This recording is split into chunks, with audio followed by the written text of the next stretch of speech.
اللهم كل وليك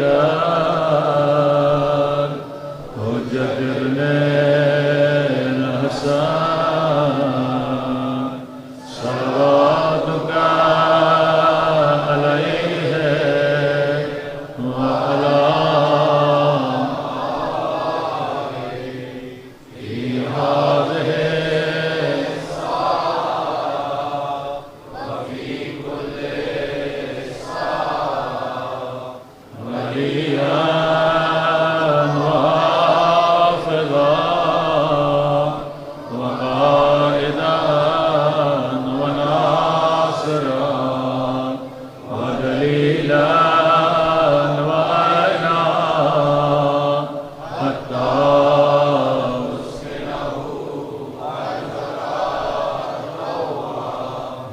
تمتعه فيها برحمتك يا ارحم الراحمين صلوات پڑھیں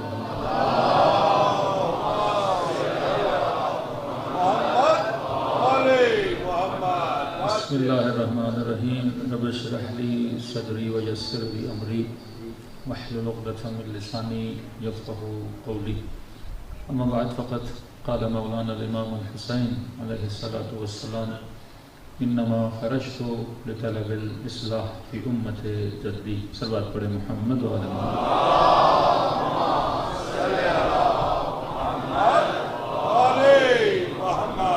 دعا ہے پروردگار عالم ہم سب کی عبادتوں کو اپنی بارگاہ میں قبول فرمائے اور جس مقصد زندگی کو لے کر فرش عزا پہ آتے ہیں خدا ان مقاصد میں بھی ہم سب کو کامیابیاں کامرانیاں نصیب فرمائے مسلسل عاشورہ اور اصلاح معاشرہ کے عنوان سے گفتگو ہو رہی ہے مجلس عزا ذکر اہل بیت ایک خاص مقصد کے لیے بچھایا جاتا ہے اور اس کا بیسک مقصد یہ ہے کہ معاشرے کو سماج کو حسینی فکر میں ڈھال دیا جائے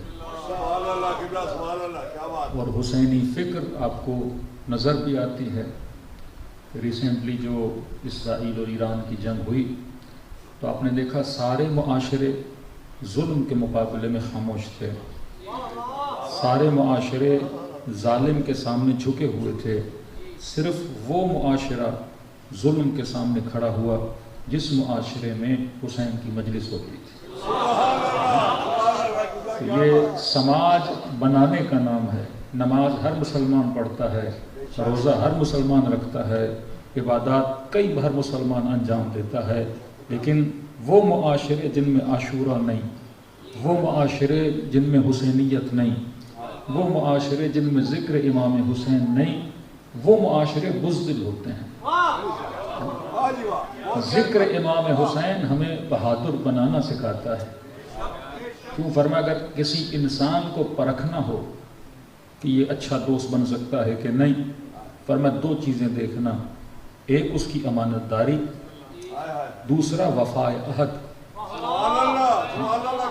زبان کا سچا ہے کہ نہیں جو کمٹمنٹ جو وعدہ کرتا ہے اس پہ پورا اترتا ہے کہ نہیں کیونکہ وعدوں پہ وہی پورے اترتے ہیں جو بہادر ہوتے ہیں بزدل اپنے وعدوں کو توڑ دیتے ہیں بزدل اپنی کمٹمنٹس کو توڑ دیتے ہیں لیکن بہادر اپنی زبان پہ کھڑے رہتے ہیں بہادر اپنے قول و فعل پہ کھڑے رہتے ہیں کوفے والے بزدل تھے حسین کو خط لکھا کہ مدد کریں گے لیکن جب بلانے کی باری آئی تو مولا حسین کو چھوڑ کے چلے گئے حبیب ابن مظاہر بہادر تھا مولا کے ساتھ وعدہ کیا تھا خون کے آخری قطرے تک کھڑا رہا یاد رکھیے یہ ریلیشنز یہ تعلقات جو بھی انسان بناتا ہے اس کی بیسک بنیاد زبان ہے وفاء عہد ہے کمٹمنٹ ہے اور وہ تبھی پوری ہوتی ہے جب انسان بہادر ہوتا ہے بزدل نہیں ہوتا جو بزدل تھے وہ میدانوں کو چھوڑ کے چلے جاتے ہیں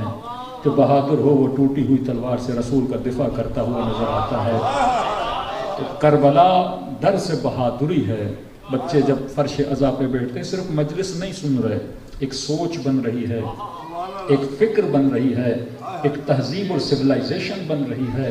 کوئی سوچے کہ مولانا ہم 40 پہ صلوات پڑھے محمد آل محمد،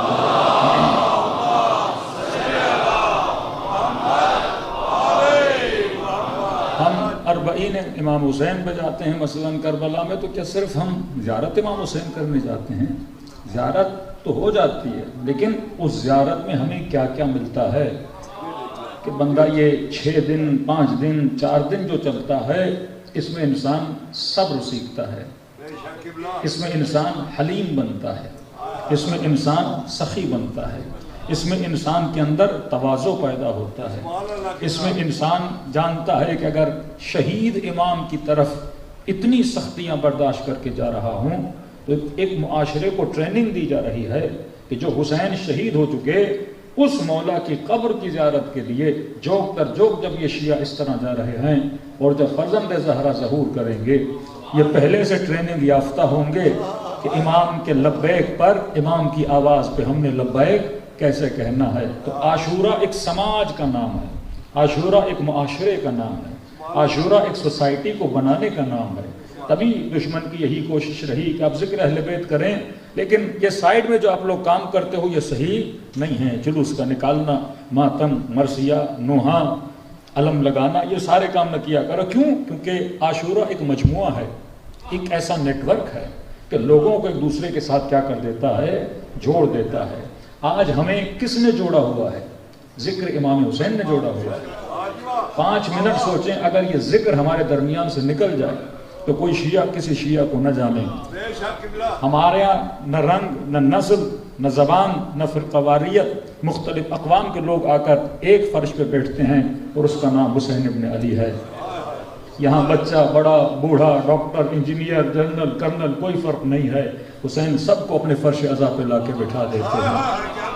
فرمایا تم سب ایک چیز میں ایک ہو، اور وہ ہے عشق حسین ابن علی، وہ ہے محبت حسین ابن علی۔ تو یہ فرش عزا دلوں کو جوڑتا ہے، یہ سماج بناتا ہے، یہ معاشرہ بناتا ہے، ایک پورا سسٹمیٹک مکتب ہے اہل بیت علیہ الصلوۃ والسلام نے دیا۔ ہم نے پچھلی 2 مجلسوں میں 10 عین کا ذکر کیا کہ جو مجلس امام حسین ہے اس کے 10 فائدے ہیں۔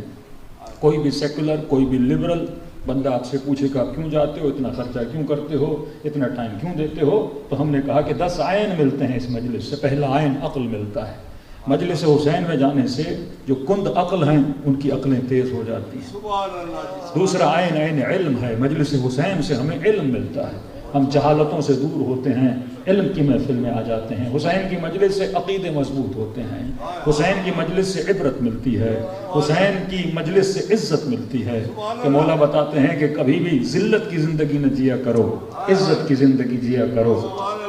انسان کو حسین عزیز بنانا سکھاتے ہیں، ذلیل بنانا نہیں سکھاتے۔ یہ فرش عزا لوگوں کو عزت دیتا ہے۔ آج اگر آپ ایران یا کسی بھی لیڈر کی بات کریں، اسے عزت کون دے رہا ہے؟ فکر حسین ابن علی دے رہی ہے۔ وہ شہید حسن نصر اللہ ہوں، یہ بہادر تھے، بہادری کس سے سیکھی انہوں نے؟ امام حسین سے سیکھی۔ وہ سید علی خامنئی ہوں، یہ بہادری کا درس کس سے سیکھا؟ یہ کرب و بلا سے سیکھا۔ یہ کسی کے شہید ہونے پہ مایوس نہ ہونا، بلکہ یہ کہنا کہ شہادت تو ہمارا فخر ہے، یہ کس سے سیکھا؟ یہ حسین ابن علی سے سیکھا۔ وہ قومیں اور ہیں جو لاشیں اٹھا کے گھبرا جاتی ہیں، یہ قوم تو شہید کے خون کو اپنی شہرگ حیات مانتی ہے۔ تو یہ درس ہمیں کہاں سے ملتا ہے؟ فرش عزائے امام حسین سے۔ تو 10 عین ہم نے آپ کی خدمت میں رکھا، اس میں عقیدہ تھا، اس میں عبرت تھی، اس میں عاطفہ تھا، اس میں عطف تھا، مختلف عین آپ کی خدمت میں رکھے۔ لیکن کیونکہ موضوع اصلاح ہے، اب اصلاح 3 طریقے کی ہے۔ جب آپ کہتے ہیں معاشرہ، تو معاشرے کے اندر افراد ہیں۔ افراد کہاں رہتے ہیں؟ گھروں میں رہتے ہیں۔ گھر کو کیا بولا جاتا ہے؟ فیملی بولا جاتا ہے۔ پھر فیملی کے اندر مختلف افراد رہتے ہیں۔ اب اگر افراد اپنی اصلاح نہ کریں تو پوری فیملی کی اصلاح نہیں ہو سکتی۔ اگر فرد کے اندر عیب ہو، اگر فرد کے اندر مسئلہ ہو، تو فیملی کے اندر بھی کیا ہو جاتا ہے؟ مسئلہ ہو جاتا ہے۔ تو اصل ہے کہ فرد اپنی کیا کرے؟ اصلاح کرے۔ 2 لوگوں کی آپس میں انبن کیوں ہوتی ہے؟ کیونکہ اصلاح نہیں ہوتی، فکری ہم آہنگی نہیں ہوتی۔ اگر یہ اصلاً رسول فرماتے ہیں کہ ہم نے لوگوں کو جوڑا جوڑا بنایا۔ بھائی جوڑا کیوں بنایا؟ کا لتسکنو، تاکہ تم کیا حاصل کرو؟ سکون حاصل کرو۔ اسلام شادی کو شہوت کا نام نہیں دیتا، اس کو سکون کا نام دیتا۔ دوسرے یہاں ریلیشن حیوانیت کی نگاہ سے دیکھے جاتے ہیں، اسلام ریلیشن کو کس طرح دیکھتا ہے؟ سکون دیکھتا ہے۔ اور سکون کہاں سے آتا ہے؟ میں نے شاید پچھلے سال مثال دی تھی کہ اگر بندہ اپنے بچے کو دیکھے تو سکون ملتا ہے، دوسرے کے بچے سے نہیں ملتا۔ اپنے گھر میں رہے تو سکون ملتا ہے، دوسرے گھر میں جائے تو سکون نہیں ملتا۔ کہا نا یہ بچہ کل خطبہ درس کی وہاں فرماتے قرۃ اعین ہے، آنکھوں کی ٹھنڈک ہے۔ تو سوال ہے میرا بچہ آنکھوں کی ٹھنڈک ہے میرے لیے، کہ دوسروں کے لیے بھی ہے کہ نہیں؟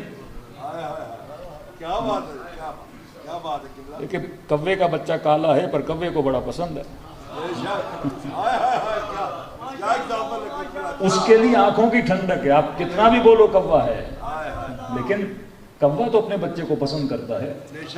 تو سوال یہ ہے کہ اگر میں اپنے بچے کو دیکھتا ہوں مجھے سکون ملتا ہے، دوسرے کے بچے کو دیکھ کے سکون نہیں ملتا۔ اللہ کہتا ہے ہم نے میاں بیوی کے رشتے کو کیا بنایا؟ باعث سکون بنایا۔ لیکن کتنے گھر ہیں جن میں سکون ہے؟ مزاحن کہتے ہیں نا، شادی کے کارڈ پہ لکھا جاتا تھا خانہ آبادی بعد خانہ بربادی۔ تو سوال ہے کہ یہ تصور کہاں سے پیدا ہو؟ کیونکہ لوگوں نے اتنے گھروں کے اندر بے سکونیاں دیکھی، بعض لوگوں نے کہا بھائی ہم شادی کرتے ہی نہیں ہیں، اگر اتنے جھنجھٹ ہیں اس معاملے میں تو بندہ کیا رہے؟ اس چیز سے دور ہی رہے۔ لیکن قرآن کہے کہ ہم نے رشتوں کو کیا بنایا؟ باعث سکون بنایا۔ یہ سکون ملتا کب ہے؟ کبھی کہے کہ اولاد باعث سکون، کون سی اولاد باعث سکون ہے؟ بعض بچوں نے تو اپنے والدین کا جینا حرام کر کے رکھا ہوا ہے۔ تو یہ کون سے بچے ہیں جو قرۃ اعین بنتے ہیں؟ یہ کون سی نسلیں ہیں جو باعث سکون بنتی ہیں؟ تو راز سکون سمجھو، سکون ملتا کس چیز سے ہے؟ سکون اس انسان سے ملتا ہے جس سے آپ محبت کرتے ہو، سبحان اللہ، کیا بات ہے۔ کیونکہ اصل سکون خدا نے رکھا ہی محبت میں ہے۔ اور رسول نے خلاصہ کر دیا، فرمایا حل الدین الا الحب والبغض، فرمایا دین محبت اور بغض کے علاوہ کچھ بھی نہیں ہے۔ یہ پوری زندگی جو چل رہی ہے، یہ مدار زندگی جو آپ دیکھتے ہیں، یہ کس کے گرد گھومتا ہے؟ محبت کے گرد گھومتا ہے۔ محبت عزیز بھی بناتی ہے، محبت ذلیل بھی بناتی ہے، محبت جنت تک بھی لے جاتی ہے، محبت جہنم تک بھی لے جاتی ہے۔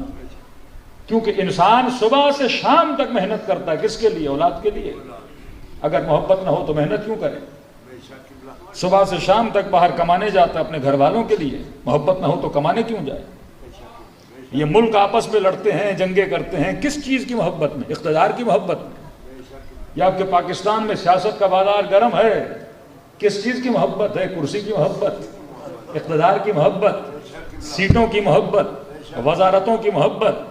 مطلب بندہ ذلیل ہونا چاہے گا لیکن کہے گا وزیر اعظم ضرور میں نے بنا۔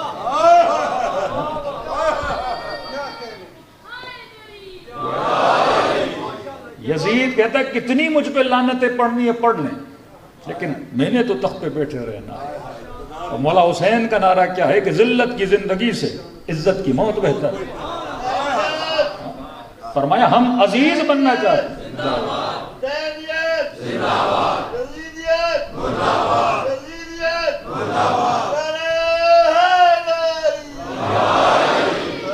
تو یزید کو ہو سکتا ہے تخت پہ بیٹھنے میں سکون مل رہا ہے، حالانکہ ذلیل ہو رہا ہے، پر اسے سکون مل رہا ہے، کیونکہ تخت سے کیا ہے؟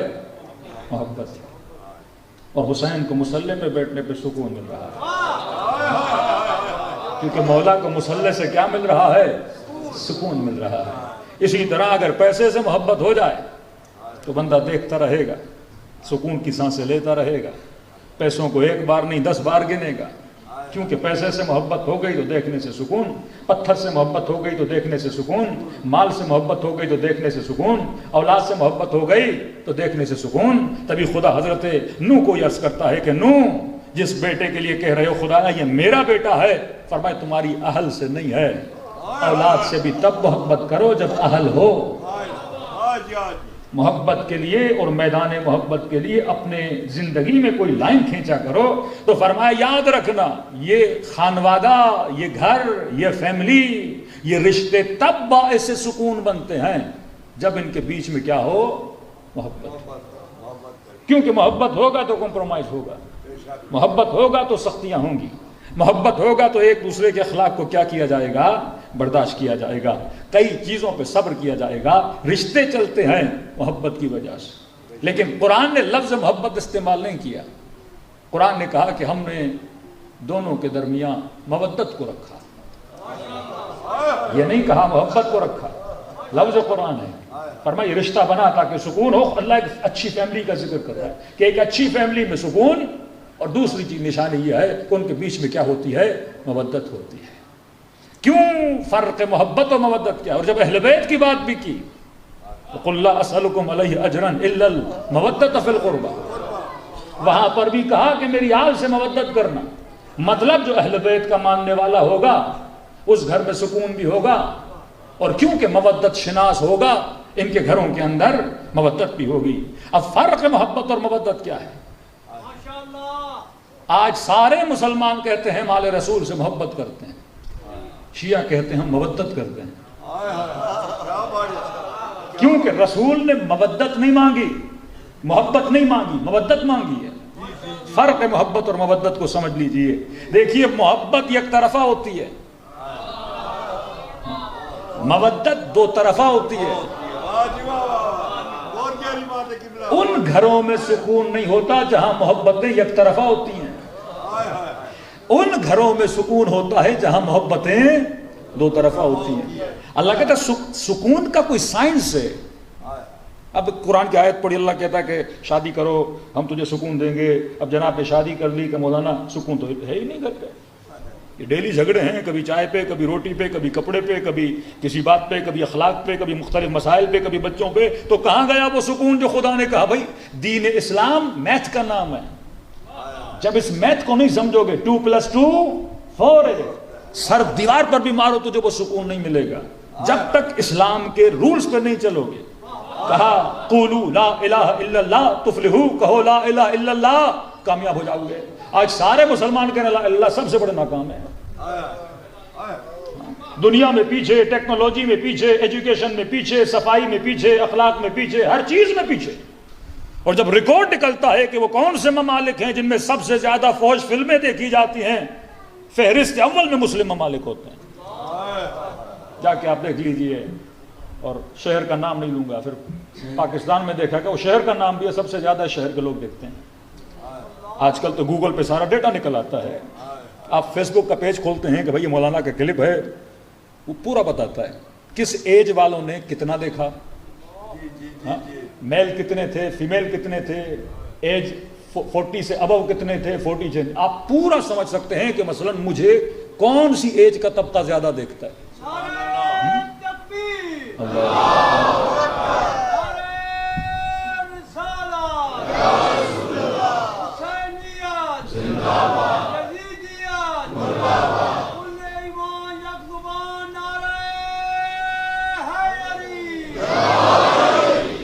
آج بڑی آسانی سے آپ دیکھ سکتے ہو آپ کو کون دیکھ رہا ہے، کون پسند کر رہا ہے، کون سا طبقہ دیکھتا ہے، آج پورا ڈیٹا نکل کے آ جاتا ہے، پہلے مشکل تھا۔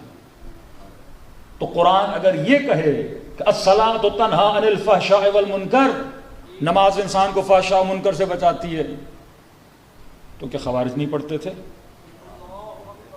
کیوں نہیں بچایا؟ کیا شمر نمازی نہیں تھا؟ تاریخ لکھتی ہے شاید شمر کی کوئی نماز قضا ہو۔ ایسا حاجی نمازی رکاب علی میں 30 دن جنگ صفین میں لڑنے والا قاتل حسین بنا، سینے ابا عبداللہ پہ بیٹھا، صبح کی نماز پڑھ کے آیا تھا، شام کو غسل شہادت کر کے آیا تھا، یہ کیوں قاتل علی بنا؟ ابن ملجم ایسا قاری کہ اہل فارس نے لکھا کہ عمر ہمیں کوئی تلاوت قرآن کے لیے کوئی قاری بھیج، تو عمر نے خط میں لکھا کہ میں اپنا بہترین قاری تجھے بھیج رہا ہوں، اس کو اچھے سے اچھا گھر بھی دینا، اچھی سے اچھی تنخواہ بھی دینا، مطلب ان پہ احسان کر رہا تھا کہ میں اپنا بہترین قاری تمہاری طرف بھیج رہا ہوں۔ اور یہ قاری کون ہے؟ ابن ملجم کیا بنا؟ قاتل علی ابن ابی طالب۔ میتھ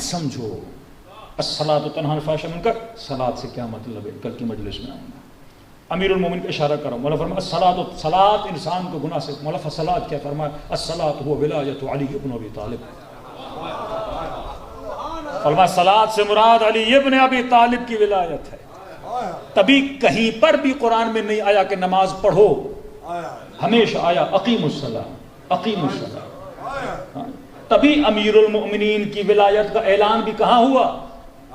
حالت نماز میں، رکوع کے عالم میں ولی، رسول ولی، تیسرا وہ ولی جو حالت رکوع میں زکوٰۃ دیتا ہوا نظر آیا. پھر سورہ بقرہ میں کہا اقیم الصلاۃ وآتوا الزکاۃ وارکعوا مع الراکعین، نماز قائم کر، زکوٰۃ دے اور رکوع کرنے والوں کے ساتھ مل جا.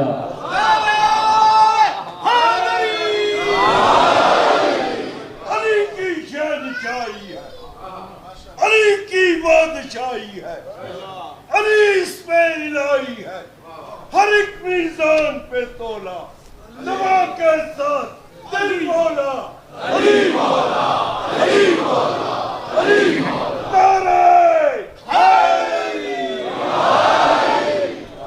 قرآن یا علی، قرآن میتھس بتاتا ہے. جب تک آپ اس میتھ کو نہیں جوڑو گے، وَارْكَعُوا مَعَ الرَّاكِعِينَ، یہ کیوں نے کہا وَاسْجُدُوا مَعَ السَّاجِدِينَ، سجدے والوں کے ساتھ مل جاؤ، نمازیوں کے نہیں، رکوع کرنے والوں کے ساتھ. یہ کون ہے رکوع کرنے والے؟ پھر وہ آئے ولایت بتاتی ہے کہ رکوع کرنے والے کون ہیں. ہاں راہ علی پہ چلو گے، علی ہی صلاۃ ہیں. اور اس پہ 2 تقریریں انشاءاللہ ہوں گی پوری نماز کی ڈیٹیل پہ کہ اہل بیت نے کس طرح آپ کو نیٹ ورک دیا کہ اصلاً رمز ولایت کو سمجھو.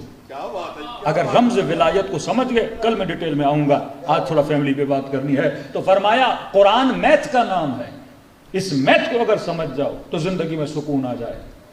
اس حساب و کتاب کو اگر سمجھ جاؤ، اس ٹیکنیکس کو اگر سمجھ جاؤ تو زندگی میں کبھی ناکام نہ ہو پاؤ، کیونکہ ہم ان ٹیکنیکس پہ نہیں چلتے. فرمایا گھر میں سکون تب جب ان کے درمیان مودت ہو. مودت کا مطلب 2 طرفہ محبت. شوہر اگر محبت کرتا ہے تو بیوی بھی تو کرے، بیوی کرتی ہے تو شوہر بھی تو کرے. آج مسئلہ یہ ہے شادی ہو گئی، محبتیں مس پلیس ہیں،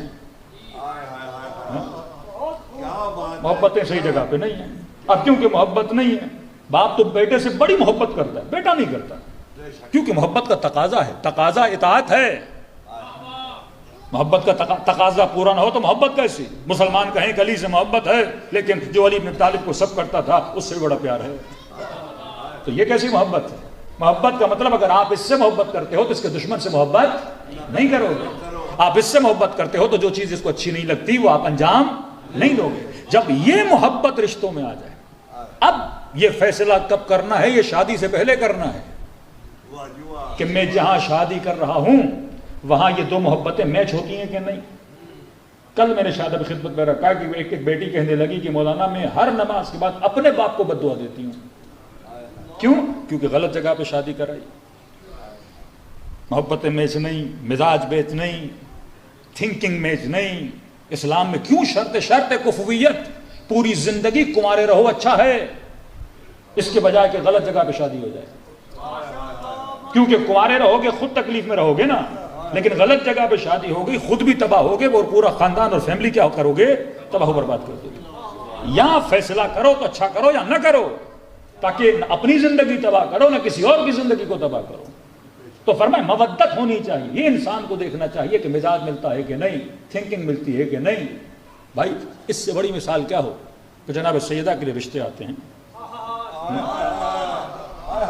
بڑے رشتے آ رہے ہیں، باپ ہیں بیٹی سے جا کے پوچھتے ہیں، شرم و حیا عفت کا معیار بیٹی کے چہرے کے آثار سے سمجھ جاتے ہیں کہ یہاں راضی نہیں ہے.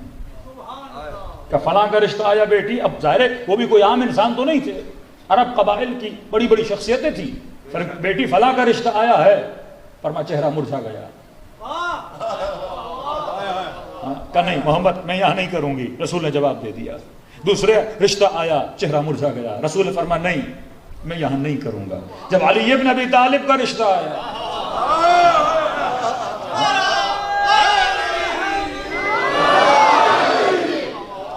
امیر المؤمنین کا جب رشتہ آیا تو چہرے پہ ہلکی سی مسکراہٹ آئی.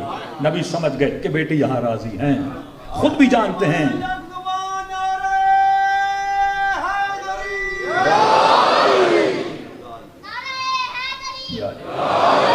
دیکھو گاڑیاں بن جاتی ہیں، بنگلے بن جاتے ہیں، ساری چیزیں بعد میں بن جاتی ہیں، اصل دو لوگوں نے آپس میں رہنا ہے۔ تو ذہن ملنے چاہیے، مزاج ملنے چاہیے، محبتیں ملنی چاہیے۔ ہاں جب آپ ایک دوسرے سے محبت کرتے ہو پھر بڑی سے بڑی مصیبت بھی کیا کر لیتے ہو، برداشت کر لیتے ہو۔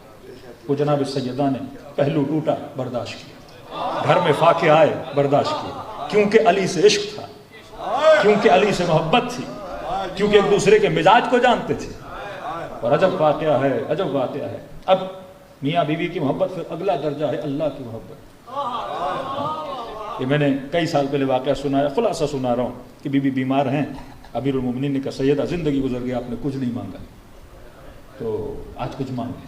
فرمایا علی میں نے بابا سے سنا تھا کہ شوہر اگر تنگ دست ہے تو کوئی ایسا سوال نہ کرو کہ ایسا نہ ہو کہ وہ شرمندہ ہو جائے۔ اب محبت کرتی ہے نا، تو مولا نے کہا کہ میری محبت میں کہہ رہا آپ کچھ مانگ لے، آج میرا دل ہے۔ علی میرا دل ہے کہ میں انار کھاؤں۔ خلاصہ واقعہ آپ نے سنا ہوگا، کلپ بہت سوشل میڈیا میں وائرل ہے۔ میرا امیر نے انار ڈھونڈا نہیں ملا، کسی یہودی کے گھر پہ گئے، اس کے پاس انار پڑا تھا، اسے پیسے دیے اور انار لے کر آئے۔ جب آ رہے تھے تو راستے میں فقیر کی آواز آئی کہ میں نے کئی دنوں سے کچھ بھی نہیں کھایا۔ تو میں جوانوں کو کہتا ہوں ذرا امیجن کرو، امیجن کرو۔ اب یہ تو اہل بیت علیہ الصلوۃ والسلام ہے، لیکن ہم نے تھوڑا اہل بیت سے پریکٹیکلی اپنی زندگی کو سیکھنا بھی ہے۔ کسی شخصیت کو اتنا اپنے آپ سے دور نہ کرو کہ ذہن میں یہ سوال پیدا ہو جائے میں تو ویسا بن نہیں سکتا۔ ہاں ہم یقیناً اہل بیت جیسے بن نہیں سکتے، لیکن ہمیں حکم ہے ان کی سیرت پہ چلو، جتنا چل سکتے ہو چلو۔ ہو بہو نہیں بن سکتے، لیکن اگر چلو گے تو منا اہل البیت تو بن سکتے ہو نا۔ سلمان بھی تو معصوم نہیں نا، لیکن جب چلا تو کہا منا اہل البیت ہے۔ حبیب بھی تو معصوم نہیں نا، پر حسین بھائی کہہ کے بلا رہے ہیں، زینب بھائی کہہ کے بلا رہی ہیں۔ اور خیمے میں پلٹ کے آیا تو مولا نے سینے سے لگا کر کہا کہ یہ میرا بھائی ہے۔ ارے جون غلام ہے لیکن سجاد چچا کہہ کے بلا رہے ہیں۔ تو ہم کر سکتے ہیں، لیکن کبھی کبھی بھائی ہم تو نہیں بن سکتے، یہ خود وسوسہ شیطانی ہے۔ فرمایا جتنا ذہن نیچے رکھو گے نیچے وال بنو گے، جتنا ذہن بلندیوں پہ رکھو گے تو سفر کہاں تک کرو گے؟ جتنا چڑھ سکو اس پہاڑ پہ، ضروری تو نہیں آپ پہاڑ کی چوٹی پہ پہنچ جاؤ، آدھا پہاڑ چڑھو، تھوڑا پہاڑ، محنت تو کرو، زحمت تو کرو۔ اب میں نے کہا 5 منٹ کے لیے سوچو، آپ کی بیوی آپ کو بولے انار لاؤ، ہاں، اور آپ جائیں، انار آپ کو مل جائے، راستے میں کوئی فقیر کہے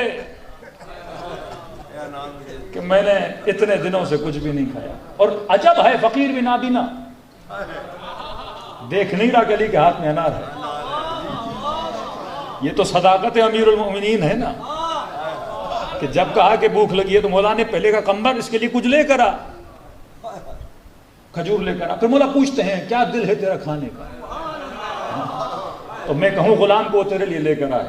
فقیر بھی بڑا عجیب تھا، اور مجھے نہیں پتا یہ فقیر کون تھا۔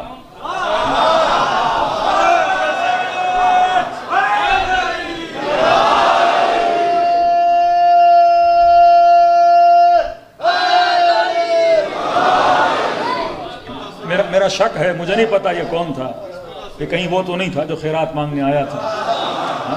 حالت رکوع میں امیر المومنین نے دے دیا تھا، تو پوچھا کہ آج تیرا دل کیا ہے کھانے کو؟ تو بڑے تعجب ہے کہ فقیر کہتا ہے علی میرا، مولا کو جانتا نہیں تھا، کہ میرا دل ہے کہ میں انار کھاؤں۔ تو مولا نے کہا تو بڑا خوش نصیب ہے کہ آج میرے ہاتھ میں ایک انار ہے، لیکن سنو میرا ایک محبوب ہے جس نے مجھ سے کبھی کچھ مانگا نہیں، آج کہا کچھ لے کر آؤ، تو ایک کام کرتا ہوں اس کے 2 حصے کر دیتا ہوں، آدھا تو کھا لے، آدھا میں اپنے مریض کو دیتا ہوں، بیمار ہے۔ کہا ٹھیک ہے۔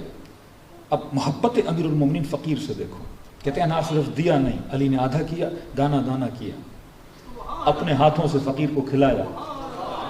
اب ظاہر جو علی کے ہاتھوں سے کھائے مزہ تو سے آئے گا۔ تو فقیر نے کہا کہ ہو نہیں سکتا، دوسرا آدھا بھی مجھے دو۔ اب یہ منظر کمبر بھی دیکھ رہا ہے کہ زندگی میں سیدہ نے پہلی بار کوئی ڈیمانڈ کی ہے اور وہ لے کر جا رہے ہیں، اور یہاں سے فقیر کی ڈیمانڈ آ گئی۔ اب ہم ہوں گے کمپیئر کریں گے نا، کہاں فقیر کی ڈیمانڈ کہاں بیوی کی ڈیمانڈ بھائی۔ تو کہا کہ مولا نے کہا کوئی بات نہیں، تیرا دل ہے میں آدھا تجھے دے دیتا ہوں۔ وہ بھی اسے کھلا دیا۔ اب مولا گھر جا رہے ہیں تو میں نے کسی جوان سے کہا، میں نے کہا یہ سوچو آپ کی بیوی نے کچھ مانگا ہوتا اور سارا فقیر کو کھلا دیتے، اور گھر جا کے بیوی پوچھتی کہ ملا کہ نہیں، تو آپ کہتے ملا تو تھا لیکن میں نے سارا فقیر کو دے دیا، تو بولتی ہے کیسی محبت ہے، مطلب فقیر زیادہ پیارا تھا مجھ سے۔ گھر میں اسی وقت جھگڑا شروع ہو جاتا ہے نا کہ فقیر سے لیکن عالم معرفت علی اور معیار معرفت فاطمہ ایک ہے، تبھی مولا علی کو گھبراہٹ نہیں ہے۔ اگر بولیں گے ہاں سیدہ انار ملا تھا فقیر کو دیا تھا تو سیدہ خوش ہوں گی، کیونکہ معیار دونوں کا ایک ہے، کیونکہ علی بھی جانتے ہیں جو فقیر مانگتا ہے، حدیث رسول ہے کہ یہ نہ سمجھو فقیر مانگ رہا ہے، وہ رب کا بلاوا ہے۔ ایک مرتبہ بیٹا مانگے اوپر سے اللہ مانگے تو آپ کس کو دو گے؟ اللہ کو دو گے۔ مولا علی بڑے اطمینان سے جا رہے ہیں، یہ بندہ مطمئن ہوتا ہے کیونکہ کفویت ہے کہ جو میرا معیار ہے وہی میری زوجہ کا معیار ہے۔ سبحان اللہ۔ آپ کو پتا ہوتا ہے کہ بھائی میں یہ کروں گا وہ برا نہیں مانے گا، کیونکہ معیار کیا ہے؟ ایک جیسا ہے۔ محبت کیا ہے؟ دو طرفہ ہے۔ اب معجزہ یہ ہوا کہ جب امیر المومنین گھر گئے تو کہتے ہیں جب انار لینے گئے تھے سیدہ بیمار تھیں، بستر پر تھیں، اب جب گھر آئے تو دیکھا بیوی ٹھیک ٹھاک ہیں، گھر کے کاموں میں مشغول ہیں، بچوں کو نہلا رہی ہیں، گھر کا کھانا بنا رہی ہیں۔ تعجب سے پوچھا سیدہ جب گیا تھا تو بیمار تھیں، اب آیا ہوں ماشاءاللہ صحت میں مل گئی ہے، تو بیوی نے فرمایا علی جو انار تو نے بھیجے تھے وہ انار میں نے کھایا اور خدا نے مجھے کیا دی ہے؟ شفا دے دی ہے۔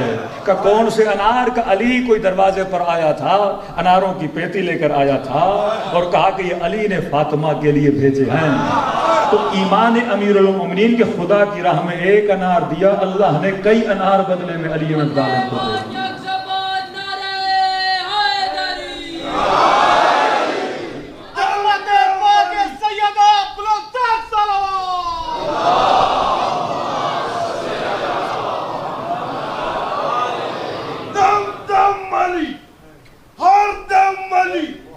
مشکل کشا شہر خدا دشمن نسا نعرہ لگا نعرہ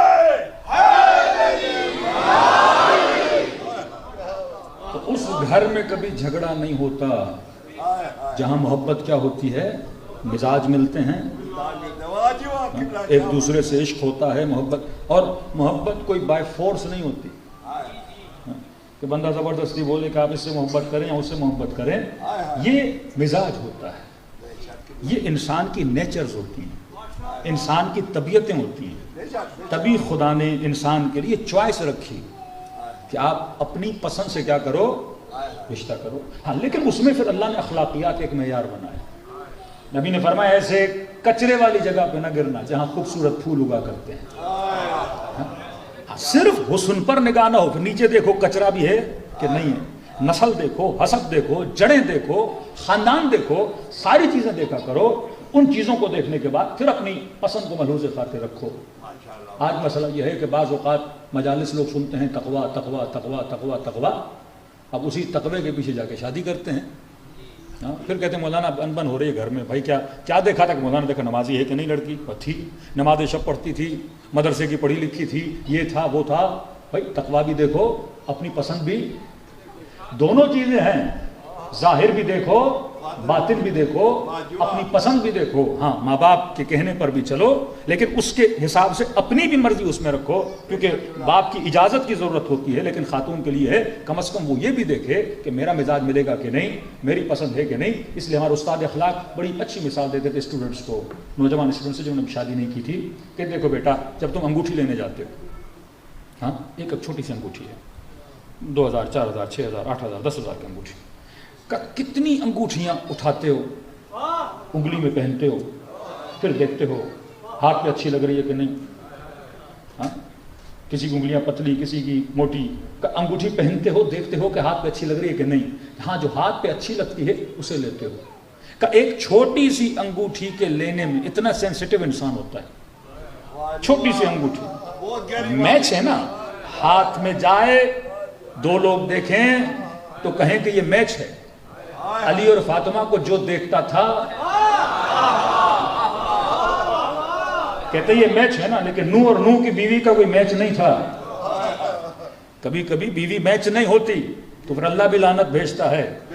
لیکن اگر میچ ہو جائے، ایک قسیم النار والجنہ، ایک سید النساء العالمین ہیں، بیٹے دیکھو، پھر اسی طرح سے نسل بھی آگے بڑھتی ہے، نسل پاک، نسل پاکیزہ. تو کہا بیٹا ایک چھوٹی سی انگوٹھی لیتے ہو، ہاتھ میں پہنتے ہو، دیکھتے ہو اچھی لگ رہی ہے کہ نہیں. لیکن جب انسان اپنی زندگی کا فیصلہ کرتا ہے، اس انگوٹھی جتنا نہیں سوچتا، مطلب جتنا سینسٹیو اس انگوٹھی کے لیے اتنا بھی نہیں سوچتا. یہ فیصلے کر لیتا ہے، پھر آگے جا کے مسائل ہوتے ہیں، آگے جا کے گندگیاں ہوتی ہیں، آگے جا کے بہت سارے مسائل ہوتے ہیں. کسی نے ایک رپورٹ نکالی پاکستان سے کہ اکثر اہل سنت کی خواتین مسئلے طلاق کی وجہ سے شیعہ ہو رہی ہیں. کیوں؟ غصے میں دے دی، ہو گئی، اور ایک بار 3 ہو گئی، نشے میں تھا بول دیا، ہو گئی، ایسے ہی مذاق میں بول دیا کہ ہو گئی. وہ پریشان ہو گئی کہ اتنا آسان حلوہ بنا دیا اس کو کہ جس طرح وہ ہو گئی. اب وہ بھی دینے کے بعد مفتی صاحب کہتے بھائی ہو گئی ہے، اور ایک ساتھ 3 ہو گئی ہیں. تو اب کیا ہوگا پھر؟ حلالے کا مسئلہ. اب ظاہر ہے کوئی غیرت مند آدمی اس چیز کو ایکسیپٹ تو نہیں کرے گا، کہیں گے یا چلی جائے یا پلٹانا ہے تو ایسے آ جائے. اس مسئلے کی وجہ سے لوگ کیا ہو رہے ہیں؟ دوسرا دودھ پلانے کا مسئلہ، رضاعت کا مسئلہ، یہ اس مسئلے کی وجہ سے تو ٹیونس میں یعنی مطلب ہزاروں کی تعداد میں لوگ کیا ہوئے؟ شیعہ ہوئے. وہ تیجانی سماوی صاحب کی کتاب آپ پڑھ لیں. کہ مولانا ایک بہت گمبھیر مسئلہ دوسرا ہے، اس مسئلے کی وجہ سے ہماری شیعہ خواتین سنیوں سے جا کے فتویٰ لے رہی ہیں یا کورٹ کچہری میں جا رہی ہیں.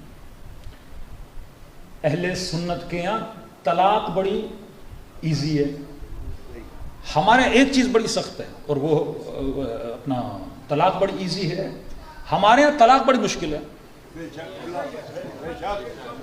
کہ وہ ایزینس کی وجہ سے شیعوں کے پاس آ رہی ہیں اور یہ مشکل کی وجہ سے وہاں جا رہی ہیں. سمجھیں اس بات کو، کیونکہ ہمارے یہاں خلا کا مسئلہ بڑا سخت ہے، اور اس کو بعض مرد حضرات، اسلام نے اگر آپ کو کوئی حق دیا ہے، کوئی پاور دیا ہے، اس پاور کا آپ کیا استعمال کرو؟ صحیح استعمال کرو. انسان دیکھے مزاج چل رہے ہیں، بن رہے ہیں، رشتے کو انسان کنٹینیو کرتا ہے. لیکن دیکھے کہ نہیں، مزاج نہیں مل رہے، گھروں کے اندر مسائل ہو رہے ہیں. ایک خاتون آئی رسول خدا کے پاس، یا رسول اللہ نماز ختم ہوئی، خواتین میں سے اٹھی، یا رسول اللہ میرا ایک بہت بڑا مسئلہ ہے. کیا مسئلہ ہے خاتون؟ یا رسول اللہ میں نے اپنے شوہر کے ساتھ نہیں رہنا. کیا مسئلہ ہے آپ کے شوہر میں؟ کا کوئی مسئلہ نہیں، پیسہ نہیں دیتا کا دیتا ہے، پیار نہیں دیتا کا دیتا ہے، اخلاق اچھا نہیں کا ہے، بہت اچھا آدمی ہے. کا پھر رہنا کیوں نہیں چاہتی یا رسول اللہ؟ اس کی شکل اچھی نہیں لگتی. یہ بھی تو ایک ریزن ہے کہ یا رسول اللہ شادی کرا دی، اب مطلب میں نہیں چل سکتی، رشتہ کنٹینیو نہیں کر سکتی، میں ایک الجھن میں پڑی ہوئی ہوں. اب حق طلاق کس کے پاس ہے؟ مرد کے پاس ہے. وہ کہتا ہے نہیں دے رہا، اچھی لگتی ہے، نہیں لگتی رہو. یا رسول اللہ مسئلہ آپ حل کریے. اس سے ملتے جلتے مسئلے، اب وہ شکل کا مسئلہ ہو، اخلاق کا مسئلہ ہو، کردار کا مسئلہ ہو، کسی بری عادت کا مسئلہ ہو، وہ انسان کو اچھا نہیں لگ رہا، اس مسئلے کی وجہ سے انسان ایک عذاب و الجھن میں پڑ گیا ہے. اب حق کے طلاق کس کے پاس ہے؟ مرد کے پاس ہے. لیکن اسلام دیکھیے، اگر خدا کوئی حق بھی دے رہا ہے تو وہ اس مرد کو کہہ رہا ہے اپنے حق کو سوچ سمجھ کے کیا کرنا؟ استعمال کرنا. ہاں کوشش کرنا چیز کو سنبھالنے کی، کوشش کرنا رشتے کو چلانے کی، لیکن تمہاری ساری کوششوں کے باوجود نہ تمہاری گھر میں عزت باقی ہے، نہ وہ محبت باقی ہے، نہ وہ الفت باقی ہے، کوئی بھی چیز تمہاری بچ نہیں رہی. تو اب اس حق کو کیا کرو؟ ویٹو کر دو. اس حق کو کیا کرو؟ اگر اللہ نے دیا ہے، حدیث بڑی سخت ہے، فرمایا اگر کسی کی بیوی اپنے شوہر سے بیزار ہے اور بار بار مطالبہ طلاق کر رہی ہے، اور شوہر تمام تر کوششوں کے باوجود کوشش کر چکا لیکن وہ پھر بھی بد اخلاقی کر رہی ہے، بدسلوکی کر رہی ہے، فرمایا اب بھی اگر یہ اپنی بیوی کو نہیں چھوڑتا، خدا ایسے مرد کی دعا کو کبھی قبول نہیں کرتا. مطلب ایک حق خدا نے آپ کو دیا ہے، آپ اس حق کے اوپر ایسے بیٹھے ہو جیسے فرعون بیٹھ جاتا ہے. اللہ حق دے رہا ہے، حق اسی لیے دیا کیونکہ عورت ایموشنل ہے، مرد اتنا ایموشنل نہیں ہوتا.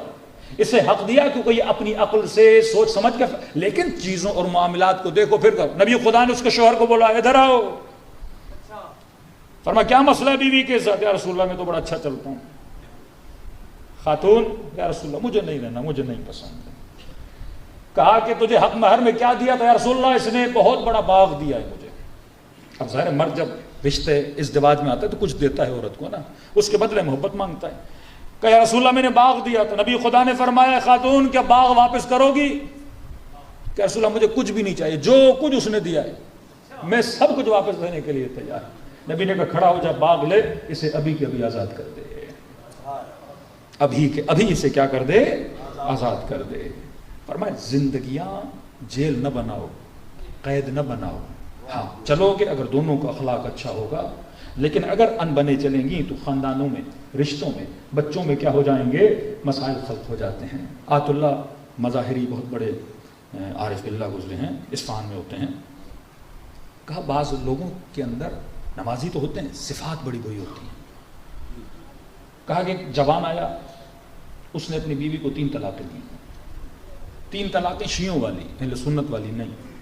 ہمارے 3 طلاق کا یہ ہے کہ ایک طلاق دی، بیوی چلی گئی، پھر دوبارہ نکاح کیا، پھر طلاق دی، پھر تیسری بار نکاح کیا، پھر طلاق دی۔ اب اسلام اس عورت کو کہتا ہے تھوڑی اپنی عزت نفس بھی رکھو۔ جب ایک مرد نے 3 بار بلا کے پھر تجھے چھوڑ دیا ہے، اب جا کے کہیں اور جا کے شادی کرو، کوئی اور چانس لو تاکہ کوئی اور تمہارے مزاج سے ملتا ہوا جلتا ہوا تمہیں ملے، تاکہ گھر چلیں۔ بار بار آؤ گے تو یہ نکاح کی بھی بہترامی ہے، اس رشتے اور کمٹمنٹ کی بھی کیا ہے؟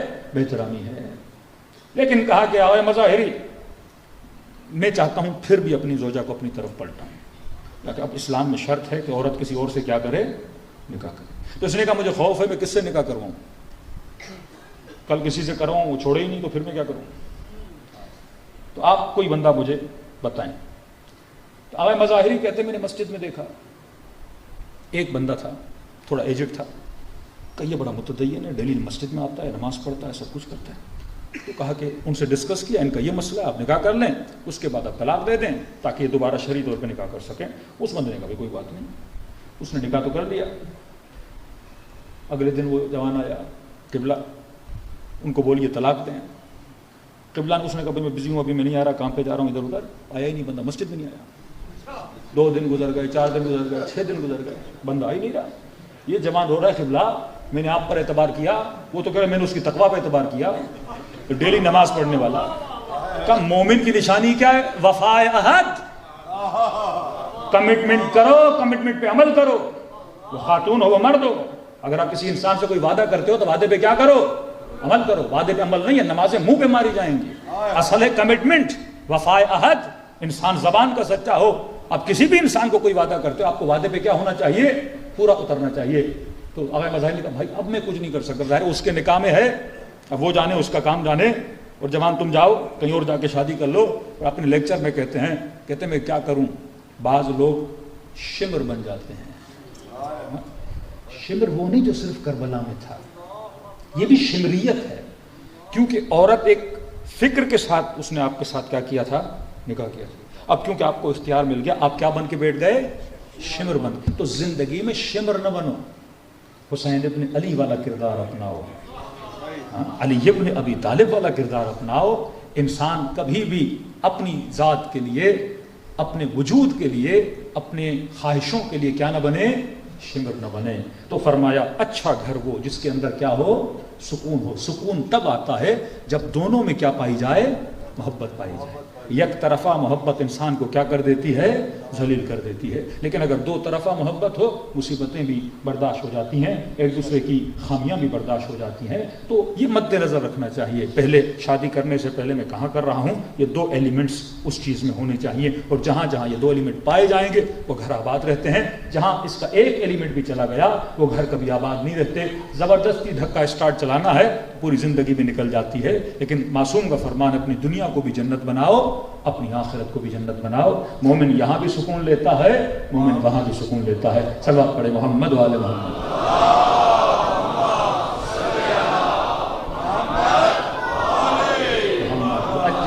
اصلاح معاشرہ کے لیے اہل بیت نے بہت سارے پوائنٹس بتائے، وہ قرآن کا ایک ایک پوائنٹ نکال کے آپ دیکھ سکتے ہیں، سمجھ سکتے ہیں، اس پہ غور و فکر کر سکتے ہیں، اپنی زندگی میں اٹھائے ہوئے قدموں سے جو غلط ڈیسیجنز ہیں انسان اس سے کیا ہو سکتا ہے، بچ سکتا ہے۔ اپنی زندگی، اپنی اولاد کی زندگی، اپنی بچیوں کی، اپنے بچوں کی زندگی کو انسان کیا کر سکتا ہے، بچا سکتا ہے۔ رشتے کا مطلب صرف نہیں مال دیکھا جائے، دولت دیکھی جائے یا صرف شکل دیکھی جائے، نہیں، انسان پورا پیکیج دیکھے، دین بھی ہو، دنیا بھی ہو، پسند بھی ہو۔ جب ساری چیزیں آپس میں ہم آہنگ ہو جاتی ہیں پھر انسان کی زندگی کیا بن جاتی ہے، اچھی بن جاتی ہے۔ بعض لوگ جھوپڑیوں میں رہ کر بھی خوش ہیں، بعض لوگ بنگلوں میں رہ کر بھی بیزار ہیں۔ اصل سکون تب گھر میں ملتا ہے جب محبت کا رشتہ ہو۔ تو سکون کس چیز میں ہے؟ محبت میں ہے۔ سکون محبت میں ہے۔ محبت غلط سے ہو تو اس سے بھی سکون ملتا ہے، محبت صحیح سے ہو تو اس سے بھی سکون ملتا ہے، لیکن اگر محبتیں صحیح ہو جائیں تو دنیا میں بھی سکون ہے، آخرت میں بھی سکون ہے۔ کہا کہ مومن کی جنت کیا ہے؟ کربلا۔ جنت کیا ہے؟ دا کانسیپٹ آف جنت کیا ہے؟ سورہ رحمان کھولی آپ نے کہ جنت وہ جس کے اندر باغ، جنت وہ جہاں غلمان، جنت وہ جہاں حوریں۔ اب کربلا میں کوئی ایسی چیز ہے؟ باغات ہیں، ٹھنڈی ہوائیں ہیں، غلمان وغیرہ ہیں۔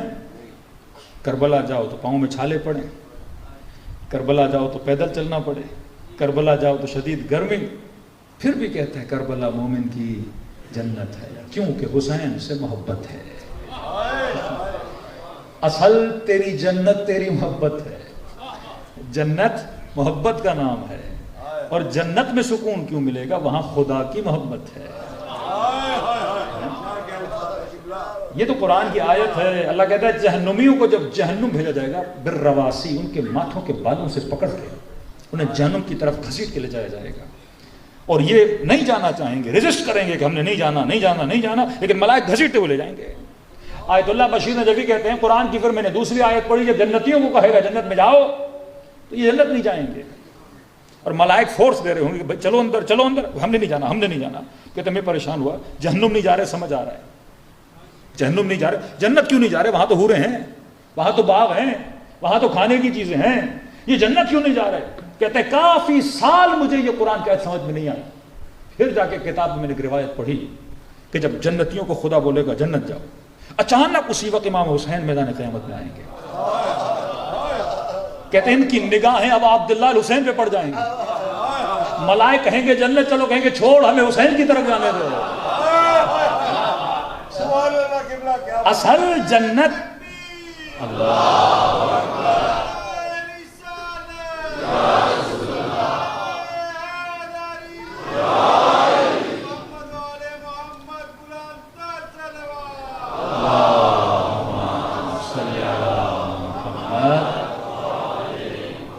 میں نے کسی کو مثال دی، میں نے کہا کسی جھوپڑی میں حسین بیٹھے ہوں اور سامنے باغات ہوں جنت کے، میں نے کہا کہاں بیٹھنا پسند کرو؟ جھوپڑی میں جاؤں گا، کیونکہ حسین سے کیا ہے؟ محبت ہے۔ تو خلاصہ سکون خدا نے کس میں رکھا؟ محبت میں۔ محبت وہاں کرو جہاں دو طرفہ تعلق بنے۔ تیسری چیز، کبھی بھی بزدل سے محبت نہ کیا کرو کہ آدھے راستے میں چھوڑ کے بھاگ جائے گا۔ محبت بہادروں سے، رسول نے علی سے محبت کی، علی نے رسول سے محبت کی، وہ چاہے جنگ کا میدان ہو مصطفیٰ کو نہیں چھوڑا، وہ چاہے شب ہجرت موت کا بستر ہو مصطفیٰ کو نہیں چھوڑا۔ کربلا کے محبت کرنے والے بہادر، عباس جیسا بہادر، حبیب جیسا بہادر، سعید جیسا بہادر، جون جیسا بہادر، 13 سالہ قاسم، لیکن بہادری کا عالم کو دیکھو، عربن عربا، بدن ٹکڑے ٹکڑے ہو گیا لیکن حسین کو نہیں چھوڑا۔ کیونکہ محبت ہو تو جاتی ہے، پائیدار تب رہتی ہے جب محبوب اور محب دونوں بہادر ہوں۔ یہ بزدلوں کا کام نہیں ہے، یہ بہادروں کا کام ہے۔ تو فرمایا یہ صفات اگر آپ کو کہیں نظر آ جاتی ہیں تو انسان بسم اللہ کر کے اس راستے پہ چل بھی سکتا ہے، دنیا بھی آباد آخرت بھی آباد ہو جاتی ہے۔ کربلا مکمل پیکیج ہے انسان کو صحیح انسان بنانے کے لیے، خاندانوں کو صحیح خاندان بنانے کے لیے۔ کربلا سے کچھ سیکھو۔ امام حسین کی مجلس سمجھو ایک سفرہ ہے، سفرے پہ گوشت بھی ہے، سفرے پہ سبزی بھی ہے، سفرے پہ شربت بھی ہے، سفرے پہ ہر چیز۔ اب تمہاری مرضی تم سفرے سے کیا لے کر جاتے ہو، تو ہر بندہ آئے اپنی ضرورت کی چیز کو لے کر یہاں سے چلا جائے۔ تو یہ سفرہ آپ کی زندگی کی ضرورتوں کو کیا کرتا ہے؟ پورا کرتا ہے. یہ پریکٹیکل ہے. نظام امام حسین پریکٹیکل ہے، صرف تھیوری نہیں ہے. اگر پریکٹیکلی یہاں سے کچھ لوگے تو دنیا بھی آباد، آخرت بھی آباد. فرمایا خلوص دل سے جب بھی نام حسین لو تو اپنے دل کو کربلا کی طرف متوجہ کیا. کوئی غم ہے، کوئی تکلیف ہے، کسی نے دل دکھایا ہے تو فرمایا اپنے آنسوؤں کو ضائع نہ کیا کرو، میرے جد حسین پہ گریہ کیا کرو. ہو سکتا ہے خدا تمہاری مشکل کو آسان کر دے. اپنے دل کے اندر عشق حسین کو لایا کرو، اور اس ذکر میں اللہ نے شفا بھی رکھی ہے، سکون بھی رکھا ہے. فرمایا کہ خلوص سے دل سے میرے بابا کو سلام کرے، خدا اسے ثواب زیارت حسین عطا کرتا ہے. کہ مولا ثواب کب ملے گا؟ فرمایا اگر اس طرح سلام کرو، اگر نہ چاہتے ہوئے تیری آنکھوں سے آنسو آ گئے تو یہ مت سمجھنا یہ تیرے آنسو ہیں، حسین نے تجھے تیرے سلام کا جواب بھیجا. السلام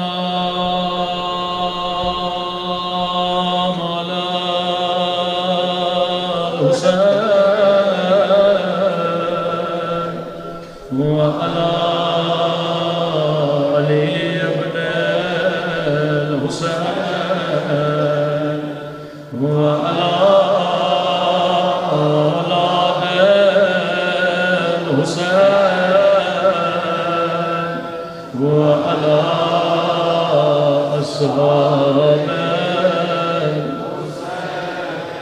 السلام علی الحسین وعلی علی ابن وعلی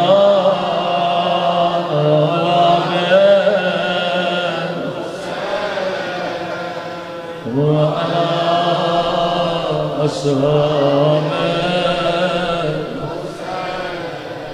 میرا سلام ہو ان ننے سے رخساروں کے.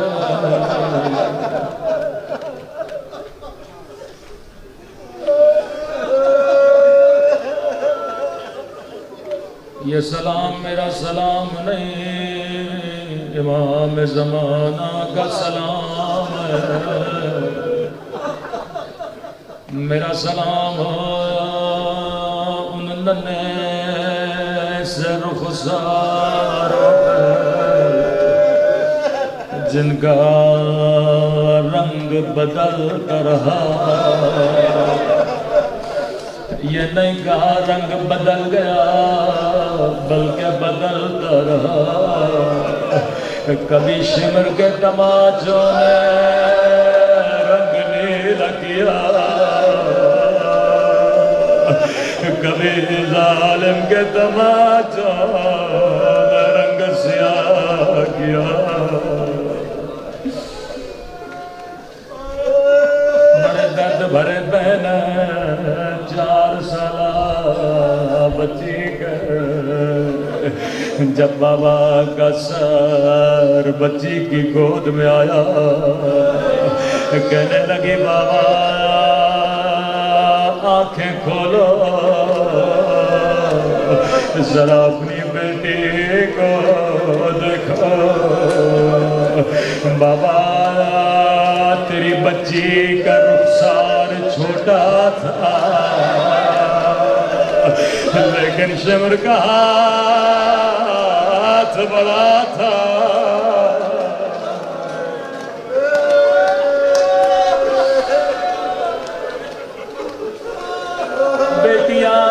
بابا سے بڑا پیار کرتی ہے. روایت کے جملے ہیں، مولا جب بھی نماز پڑھتے تھے کوشش ہوتی تھی مسجد میں جا کے پڑھیں، لیکن ایک مولا کا چاہنے والا کہتا ہے میں نے دیکھا مولا نماز پڑھ کے جلدی جلدی گھر کی طرف روانہ ہو جاتے.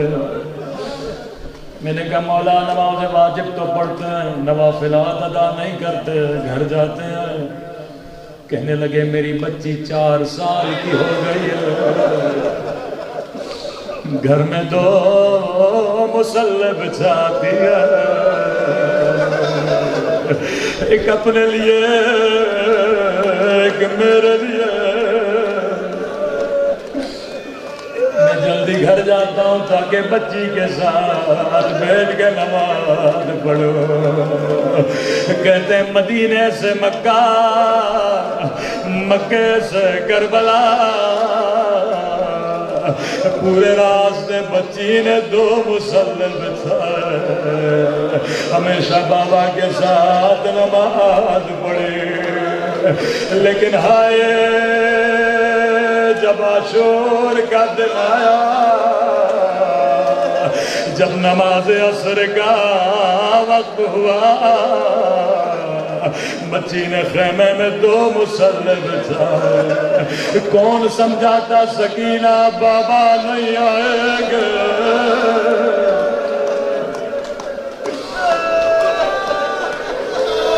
ننے ہاتھوں کو اٹھا دیا، میرے اللہ میرے پردیسی بابا کی خیر ہو۔ میرا قبر گیا واپس نہیں آیا، بس ایک بار سکینہ کو بابا کی زیارت کرا لے۔ روایت کے جملے، اچانک بچی کو کسی کے چلنے کی آواز آئی، خیمے سے دوڑی دوڑی گئی، شاید میرا بابا آیا۔ سنیں گے بچی نے کیا دیکھا؟ دیکھتی ہے شمر ہے، ہاتھ میں تاغیانہ لیے ہوئے،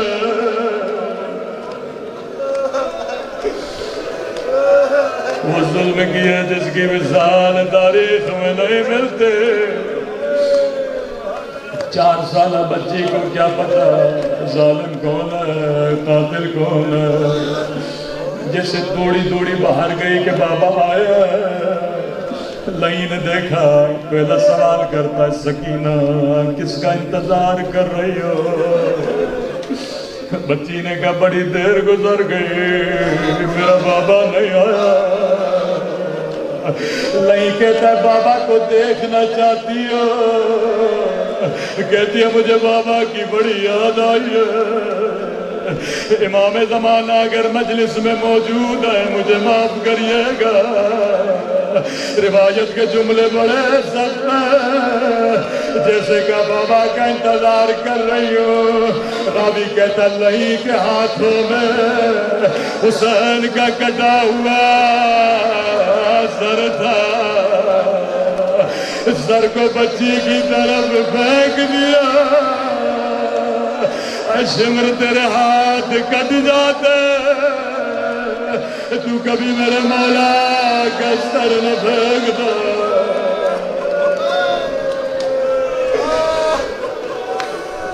اللہ جانے بچی پہ کیا گزرے، دوڑی دوڑی آگے بڑھے، بابا کا سر گود میں لیا، ننے سے ہاتھوں سے چہرے سے مٹی ہٹانے لگے۔ او بابا تیرے گردن کی رگیں کس نے کاٹے؟ ظالم نے پانی پلایا تھا یہاں نہیں۔ اب یہ میرا تصور ہے، روایت کے جملے نہیں، شاید بابا کا سر گود میں لیا ہو، رو کر کہو بابا بابا،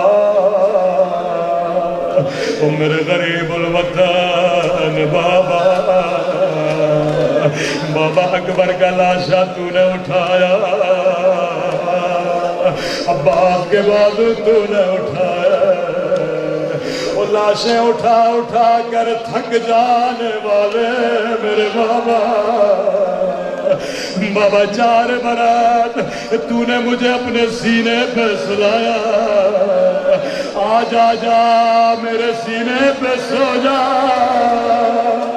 آیت اللہ مظاہری فرماتے ہیں بچی بابا سے پیار کر رہے تھے، یہاں شمر آگے بڑھا، بچی سے بابا کا سر چھینا، اتنے زور سے تماچے مارے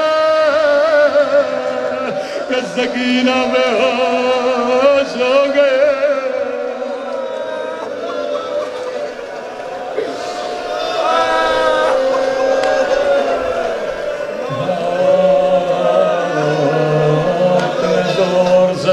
تماچے مارے